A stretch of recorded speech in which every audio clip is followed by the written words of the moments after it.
Сабина, смотри, какой красивый дом. Я тут еще никогда не была. Этот дом был построен в 1880 году. Калитка тоже 19 века. Тут раньше жил русский офицер Иван Царовацкий, начальник тюрьмы. А сейчас тут спа-салон, массажный кабинет и парикмахерская. А что за эта коллекция? Это старинные ножницы, машинка для стрижки и первый советский фен. Все это привезено из разных городов России. А правда, что тут живет домовой?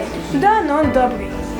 А правда, что тут собирались по ночам и играли в карты? Да, не зря тут при реставрации нашли мешочек золота.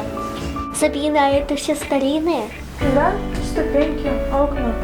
Только стены обшили гипсокартоном. Альбина, представляешь, этот дом хотели снести. Да? А кто его спас? Предприниматель Андрей Высоких. Он вывез мусор. Понадобилось 18 КАМАЗов и превратил заброшенный дом в красивое полезное место. Сюда приезжали многие знаменитые люди. Писатели, ведущие, музыканты.